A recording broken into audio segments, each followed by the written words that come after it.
Welcome all of you dear students and my dear friends, welcome back once again. मैं हूं doctor वेद और आज आपकी डिमांड पर आपने एक क्वेश्चन पूछा था। उस क्वेश्चन के बारे में हम आपसे डिस्कस करेंगे और आपको बताएंगे कि उसका राइट आंसर क्या है। आप लोगों ने पूछा था कि विदेशी कंपनी क्या है।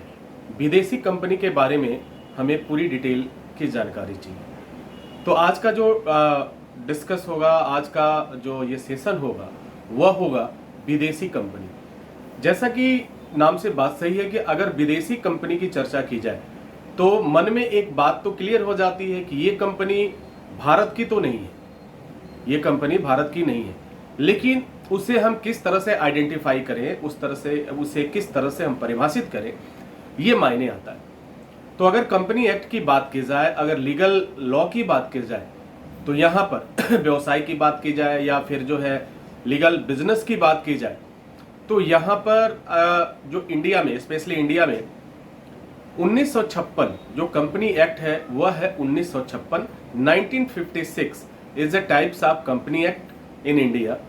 तो ये बात तो आपको क्लियर रखना चाहिए कि 1956 जो है भारत में एक कंपनी एक्ट है। इसी के अंतर्गत ये तमाम चीजें गवर्न होती हैं जो कंपनी से रिलेटेड होती है। ठीक है, अब सवाल ये पैदा होता है कि ये विदेशी कंपनी क्या है। तो विदेशी कंपनी जो है धारा 591 से लेकर के धारा 602, 1956 धारा 1956 के अंतर्गत धारा 591 से लेकर धारा 602 ये जो है विदेशी कंपनी के लिए डिफाइन किया गया है। अब विदेशी कंपनी जो है कि क्या डेफिनेशन होगा, यहाँ पे क्या परिभाषा होगा, उस चीज को भी समझ लेते हैं। तो इसमें ये कहा गया है कि कंपनी अधिनियम 1956 की धारा 591 के अनुसार ऐसी कंपनियां जो भारत के बाहर निगमित हैं, भारत के बाहर निगमित हैं किंतु अपना कारोबार भारत में किसी स्थान पर करती हैं, उन्हें विदेशी कंपनी कहा जाता है। ठीक है, किंतु अपना कारोबार वो इंडिया में करती हैं, यानी उनका बिजनेस, अगर कोई ऐसा व्यक्ति जो इंडिया का रहने वाला नहीं है, इंडिया से बाहर का है और वो अपना बिजनेस इंडिया में किसी भी प्लेस पे करता हो, इंडिया के किसी भी प्लेस पर, किसी भी स्टेट पर करता हो, तो उस पे जो है ये विदेशी कंपनी की धारा 591 ऑटोमेटिक लागू हो जाती है। इसके बाद से क्या रूल्स हैं, अगर उसने व्यवसाय शुरू किया तो अगर इंडिया में वो व्यवसाय शुरू कर रहा है तो क्या उस पे जो, वो तो रहने वाले बाहर का है, लेकिन क्या इंडिया में अगर वह रह रहा है तो उस पे जो रूल अप्लाई होगा, इंडियन रूल अप्लाई होगा या जिस देश में वह रह रहा है, जिस देश का वह निवासी है, वह अप्लाई होगा। तो डियर स्टूडेंट्स, एक बात अक्सर आपने सुना होगा जो मैं अक्सर क्लास के दौरान या सेशन के दौरान में बताता रहता हूं, एमएनसी। एमएनसी का मतलब होता है मल्टीनेशनल कंपनी। जरा इस बात को समझिए, जब मल्टीनेशनल कंपनी की बात आएगी तो ऑटोमेटिक जो है, अगर कोई भी कंपनी इंडिया में काम कर रही है, कोई कंपनी जापान में भी काम कर रही है, कोई सऊदी में भी काम कर रही है, तो उस कंपनी को जब टू और मोर कंट्रीज की बात आएगी तो वहां पे वह एमएनसी हो जाता है, अर्थात मल्टीनेशनल कंपनी हो जाता है। ठीक है, अब मल्टीनेशनल कंपनी हो गया, अब इंडिया में है जिस देश में, इसके लिए एक रूल है, जो कंपनी, सपोज अगर इंडिया में कोई अमेरिका की कंपनी है और इंडिया में वह वर्क कर रही है, इंडिया में अपना काम कर रही है, तो उस पे इंडिया के अंतर्गत उसके व्यापार पर पूर्ण रूप से जो रूल अप्लाई होगा वह अप्लाई होगा भारतीय कंपनी अधिनियम, उसके अंतर उस पर अप्लाई होगा और उसी के द्वारा उसे गवर्न किया जाएगा, उसे ट्रीट किया जाएगा। वो अगर भारत की परिक्षेत्र में रहकर आप कोई भी बिजनेस करेंगे तो आपके ऊपर यहाँ भारत का कानून लागू होगा।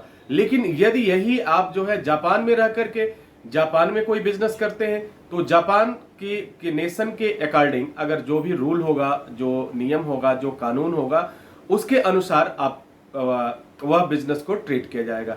तो आई होप कि जो आपने पूछा था वो आपका डाउट क्लियर हो गया होगा। तो विदेशी कंपनी के लिए आप इंडिया में अगर हम बात करें तो धारा 1956 जो क्या है आपका कंपनी एक्ट है, इसके अंतर्गत धारा 591 के अंतर्गत ये डेफिनेशन दिया गया है कि ऐसी कंपनी जो भारत में किसी स्थान पे कार्य कर रही है, लेकिन उसे निर्माण करने वाला, उसे स्थापित करने वाला व्यक्ति भारत का नहीं है, भारत से बाहर का है, तो उसे विदेशी कंपनी के नाम से जाना जाएगा। इसके साथ ही जो है एक और रूल बनाया गया कि विदेशी कंपनी जब भी अपने कंपनी का नाम रखेगी, उसके साथ उस देश का कोई ना कोई नाम जुड़ा रहेगा, ताकि इससे ये पता चल सके कि यह कंपनी किस देश की है और यहाँ पे किस वजह से काम कर रही है। ये भी एक प्राविधान है। मैं बहुत डिटेल में नहीं जाऊंगा, क्योंकि क्वेश्चन आपका सिर्फ यही था कि विदेशी कंपनी क्या है। तो विदेशी कंपनी के बारे में आप समझ चुके, लीगल क्या है, आइडेंटिफिकेशन क्या है इसका। इसके अलावा भी धारा 591 से लेकर धारा 602 तक जो है इसके विवरण दिए गए हैं। इसके हर एक चीज को काफी डीपली क्लेरिफाई किया गया है। तो आई होप कि आपके क्वेश्चन सॉल्व हो गए होंगे और आपको आपका जवाब मिल गया होगा। तो बस विदेशी कंपनी के बारे में इतना जरूर ध्यान रखिए कि विदेशी कंपनी धारा 1956 के अंतर्गत ये जो है भारत में 19 कंपनी एक्ट जो है क्या है 1956 है, और 591 के अंतर्गत इसे डिफाइन किया गया है। 591 धारा 591 किसके अंडर में आएगा, 1956 के अंदर आएगा। वो 1956 क्या है, कंपनी एक्ट है। इसी के साथ मैं इजाजत चाहूंगा, नेक्स्ट वीडियो में हाजिर होता हूं। तब तक के लिए wish you all the best. Thank you for watching, thank you for learning.